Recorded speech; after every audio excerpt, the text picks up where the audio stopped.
So guys, what I'm talking about today is spider mites, and they're very common in my area, especially on tomatoes. I've had them on other plants throughout the garden. I've actually had them in things that I've brought in, potted plants and things like that, house plants, so they can definitely be on many different varieties. But spider mites are one of those things that can do a lot of damage, and they're one of the most dreaded things in the garden because they can just suck the life right out of your vegetables and also your houseplants. So today I'm going to show you a very unique recipe using buttermilk and flour and how to get them under control using those two very unique but very common kitchen items. And it's a very specific type of flour. So let's take a look and I'll show you exactly how to put it together, how to apply it, and exactly why to use it. So guys, the two main ingredients in this recipe are whole wheat flour and buttermilk, and I'm going to give you an exact reason why wheat flour works. Wheat flour smothers the spider mites, the spiracles that they breathe through. I guess that's the right pronunciation. If not, somebody can tell me in the comments below. But the spiracles, or the way they breathe, is smothered by using whole wheat flour, and that's one of the main ingredients. We want it to be very finely ground. We don't want it to be like a coarse grind, but the finest grind you can get of a whole wheat flour. Now that first thing, I didn't give it a proper name, but it's called mechanical suffocation, and that's what is causing the lack of ability to breathe, so it's mechanical suffocation. But anyways, the second thing is this formula has a very sticky nature, what makes it hard for them to move around, to feed, or to breed. So that's the second reason you want to use a whole wheat flour, is the kind of the sticky nature of the recipe. Sorry, there's a bird right outside the greenhouse, and I know it's got to be loud on camera, but anyways, that's the second reason we're using the whole wheat flour. Now the next reason you would want to use this is this formula will not harm good pollinators or good insects in the garden. So if it's applied carefully and you don't just cover everything very quickly where you're in the middle of the day and there's a lot of pollinators, again, you probably want to do this early morning or late afternoon and not when pollinators are most active. So unlike your chemical miticides, this is not going to harm any positive insects that are going to do pollinating in your garden. So that's another reason to use it, that it's completely organic and safe. Now the second ingredient is buttermilk, just ordinary buttermilk. We're going to mix these two together, and buttermilk, the slight acidity will break down the soft bodies of the spider mite, and it can also help with aphids as well. So it actually does double duty in the garden. So if you're having a problem with aphids or spider mites, and this video is primarily directed at controlling spider mites, but also aphids are included there. So that's the first reason we want to use buttermilk, is it breaks down the soft bodies of those spider mites. Now the second reason you want to use the buttermilk is that it has certain biocontrols. It can help benefit the plant through the fermentation process of the buttermilk. So that's another reason that buttermilk can really help naturally, in addition to getting rid of the spider mites. It can just kind of add a beneficial effect to your tomatoes or whatever house plant you're growing. Now the next reason you want to use buttermilk in this recipe is that it helps stick to the plant, the undersides of leaves, and that's why I always recommend solo sprayers. I'll put a link to one of these in the description, but I've got at least 5 of these around the greenhouse that I use for all different types of recipes, tonics, and potions that I'm always talking about. So just remember, this will spray up under leaves. You can have it, hold it like this, and you don't have to bend over and try to work your way around the leaves. So a solo sprayer is great, but again, the buttermilk helps the plant, our formula, stick to the plant and helps it be much more effective than just flour by itself. Water and flour would not work as well as buttermilk adds that special coating effect to it. So get yourself a solo sprayer, and then you can really make it work a lot easier, especially if you have larger tomato plants. You can just go along there and it holds its pressure really well. So I always recommend solo sprayers, and I'm not getting any kind of benefit, any kind of discount. I just want to say that this is something I truly use around my garden. Now I want to jump back to the buttermilk. It's something I forgot to mention, but it does add a slight acidity to the surface when we apply this, and that can discourage the mites from getting started. So I'm still early in the season this year, the growing season, and so applying this early on can kind of discourage mites. It's a lot easier to prevent a spider mite infestation than it is to cure a massive one. You'll see that very familiar webbing around there. I'll put a picture right here where you can see exactly what I'm talking about. But a lot of times you'll see webbing, and their spider mites are so small you really need a magnifying glass to see them clearly. So that's one of the telltale signs of seeing those. So by doing this early in the season, this can really prevent them from getting started, and you don't have to use any strong chemicals. So slight acidity is another reason that it can repel them and keep them off your plants. Now next I want to talk about the exact recipe and a couple of special ways I do this. First of all, I capture my own rainwater. If I wasn't doing this, I would want to use tap water, but only after I allowed it to off gas, which means you just put it in an open container and allow the chlorine gases to escape that are naturally put in there by your local water authority. So just remember, you want to use either rainwater or chlorine-free water. Next, you're going to want to use 1 cup of our whole wheat flour, very fine. This is a very fine, almost like a baby powder. It is like a baby powder actually, and 1 cup of buttermilk. Now we want the water to be slightly warm, so I set this out in the evening sun where it warmed up. We don't want it to be cold, because the warmer it is, the better this is going to mix together. Now I've got a blender, but I'm going to actually do a 2-step process here. I'm going to mix it in a larger container and then move smaller batches over to the blender to make sure it's very, very well mixed and the flour is well suspended. So just remember that you can do this just by stirring it in a larger bucket, but actually I think it's going to work better if we move it to our blender before we put it into our solar sprayer to have it extremely mixed well, so it goes on to our plants just perfectly. Now before we move on to our mixing process, I want to say there's an optional few items that you can put in this to really help prevent reinfestations and really make it work even better. Castile soap is an all-natural soap. It's not like dish soap. This is made from a very natural substance, so it's very safe. And we always recommend just putting in 1 teaspoon per gallon of Castile soap. This is, like I said, this is optional. You don't have to do it.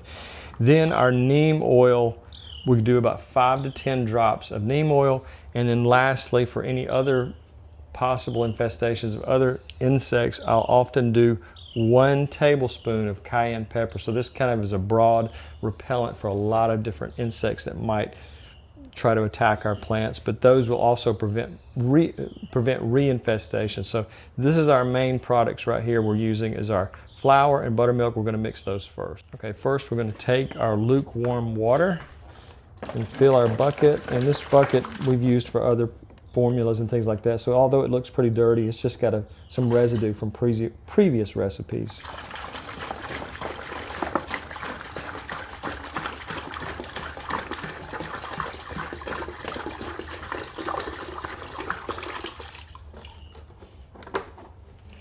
Next we're putting our flour in, and lastly our buttermilk. And we're going to take a paint stick and stir this for about 5 minutes before we put it into our blender, where we'll have a true blended amount. Now I'm not putting the whole gallon in the blender. I'm only going to put a small portion so I can then transfer it to our solar sprayer and head out to the garden. And I'll show you a lot of tips along the way of how to making this as effective as it possibly can be.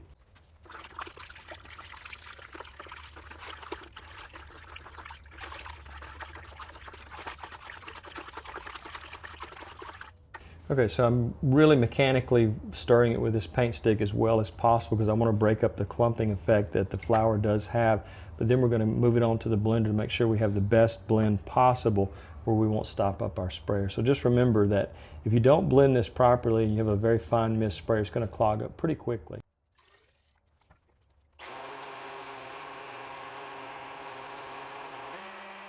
All right, we're going to put this into a secondary picture here.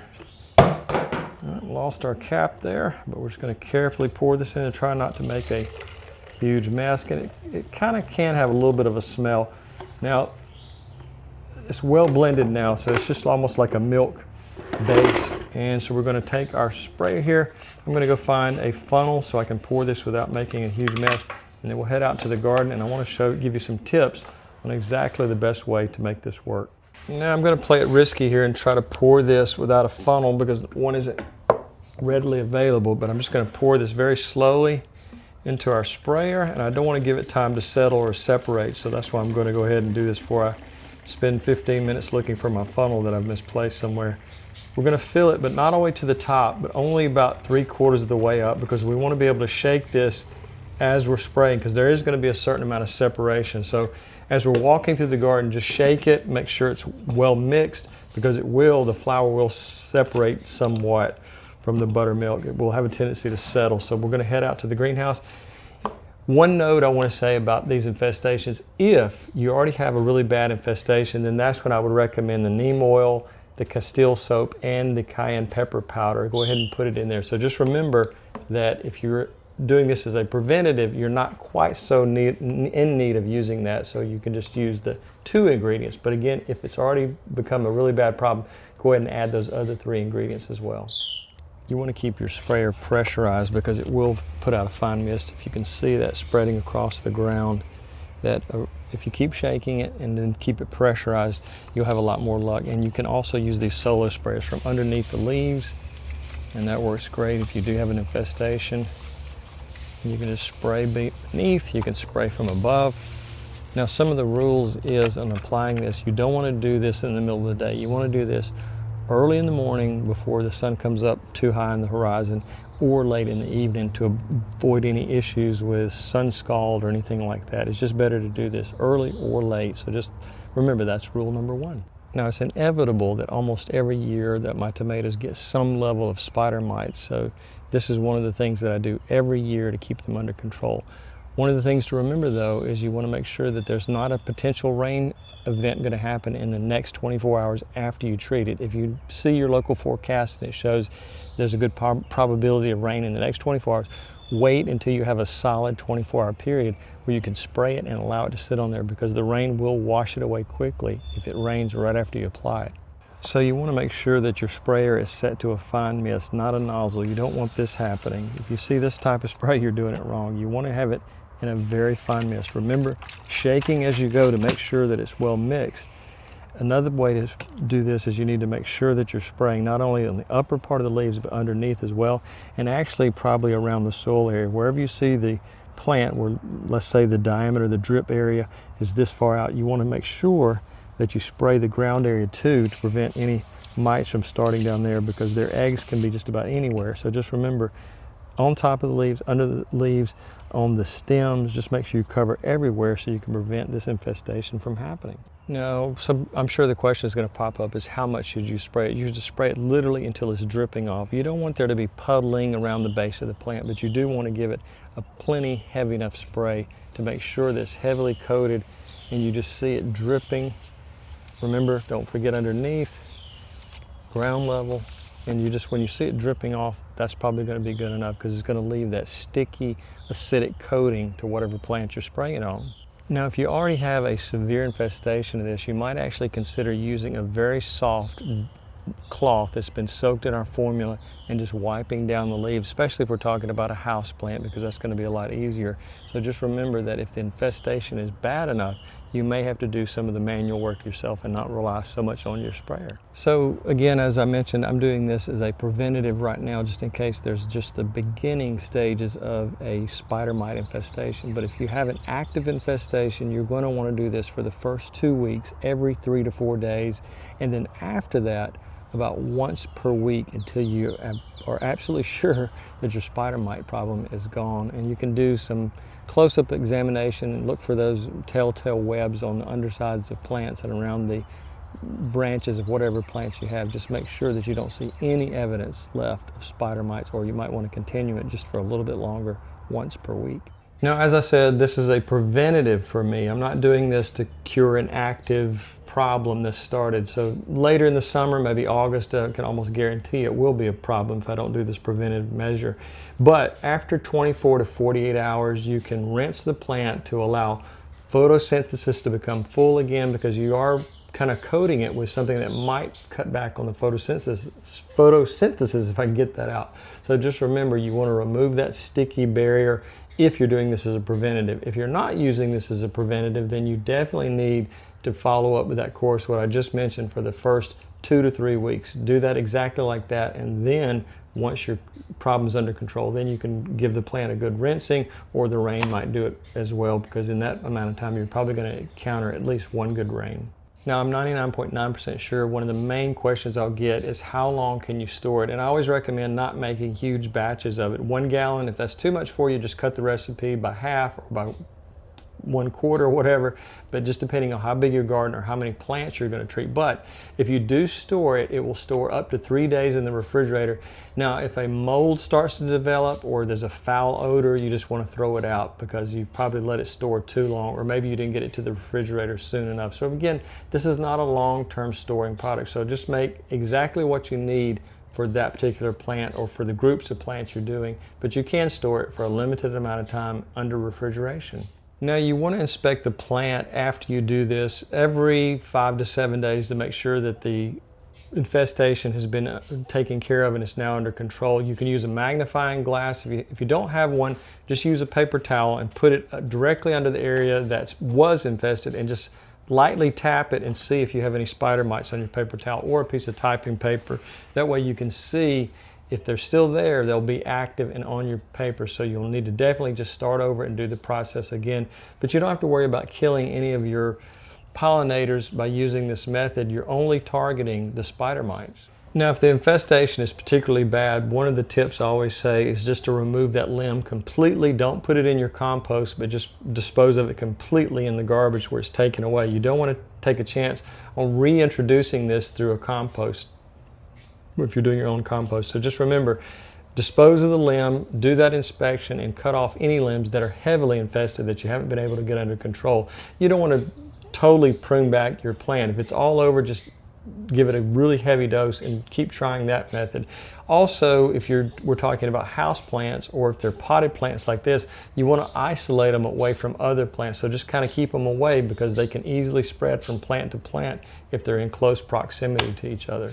So I do so many different recipes, tonics, and elixirs around the greenhouse. The one rule I always have is do a patch test first. Spray a small area of the plant and see how it reacts over about 24 hours before you just go all in on treating it. Because some plants do have sensitivities, or maybe the way you've mixed it is not proper. So just remember, you want to make sure that you do a little small test area to make sure you're not going to harm your plant, whether we're talking about garden plants, vegetables, or even house plants. So I did mention storing it for a longer period of time, but I think for your best results is to use it right away. And so mixing smaller batches is probably the best route to go, but you can store it, as I said earlier.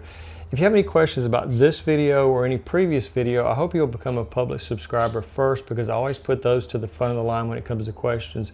I get between 100 and 300 comments right now every day, and it's nearly impossible when I have so many things to do around the garden. So I always try to give priority to people who are subscribers, and that's the way I filter the comments and questions. So guys, I really appreciate you watching, and have a great day.